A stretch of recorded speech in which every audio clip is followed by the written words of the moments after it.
Bu ishkirda o'qiydigan bir Uyg'ur bolaniki yozgan xat o'xshaydi. Debdi, hozir Shinjongda har bir oilada odamlar ko'p tutilib ketdi. Asosan hamma oila vayron bo'ldi. 6 million odam cho'qim buning ichida vayron bo'lgan oilaning qatorining ichida. Bu soliq ma'lumotlar hargiz oshirma soliq ma'lumotlar emas.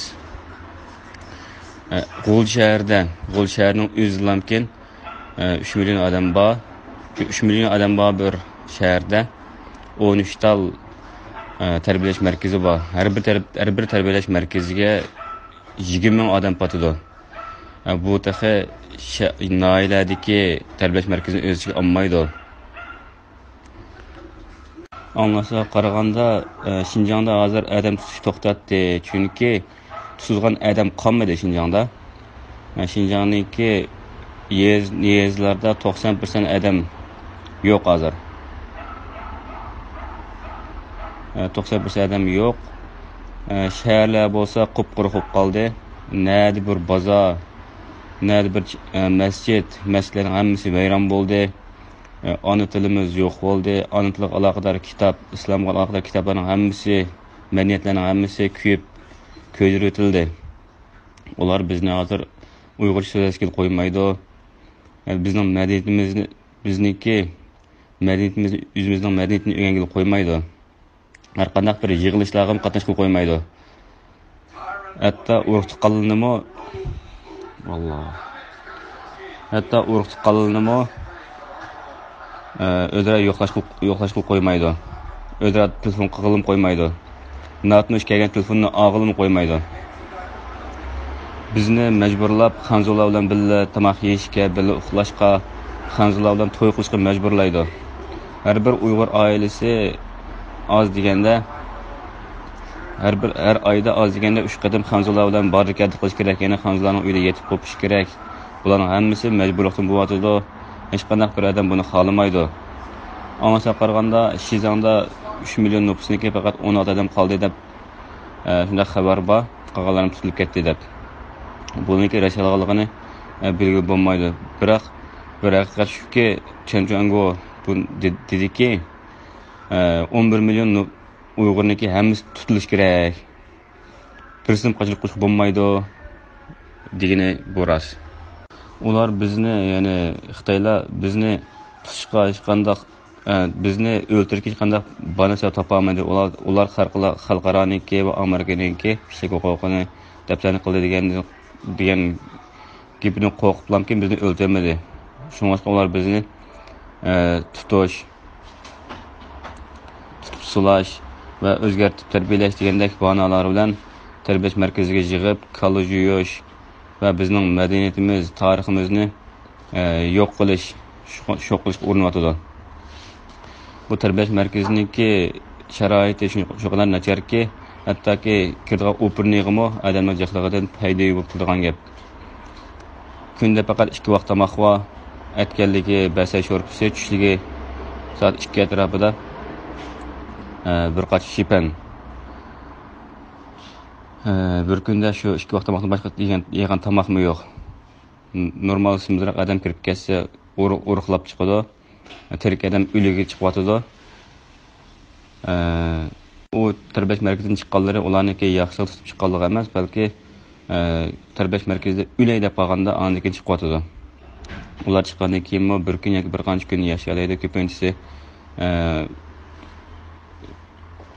chiqib o'zgartmaylam o'lib ketyotidi. Yoki chiqqan kunni shu kunning o'zilam o'lib ketyotidi. Ko'pincha odam chiqib 2 kun yashayolganlari yo'q. Ular hattoki 10 necha yoshli kichik bolalarni qo'yib bosh qo'ymaydi. Shunday qilib ular Shijiban 100 necha ming odamni shunday o'ldirib bo'ldi hozir. Ular deydiki, ba'zi odamlarning tutilgandan keyin izlari yo'qolib ketdi deydi. Amaliyotda ularningki ichki a'zolari qizilinib, ichki a'zolari elinib, setilib ichki a'zolarini evilib setib o'tgan.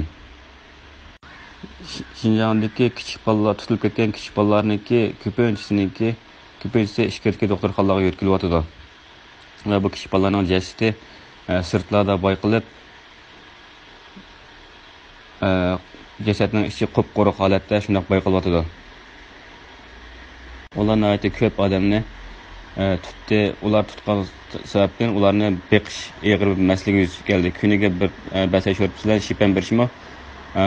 Ular og'ir kelyotdi hozir, beq qilolmaydi. Shunga biz ishkirda qolgan o'quvchilarga birdigan Şinjan yerdan o'qish yordam puli degandek taqsidgan pullar butunlay to'xtadi. Şinjanniki iqtisodiy butunlay vayron bo'ldi. Şinjan hukumatiga pul qolmadi hozir. Kunda ishkirdan pul talab qilyotdi. Ularniki ham bir siyosiy bo'lsa, yetixoyini birlashtirish. Bu nima degan gap desa, bir oilada bir odam tutilib ketgan bo'lsa, cho'qim shu oiladagi barliq urug' tuqqanlari, ya'ni och-singil urug' tuqqanlari tutilish kerak deb bir siyosat chiqadi. Buning qanday asosi yo'q.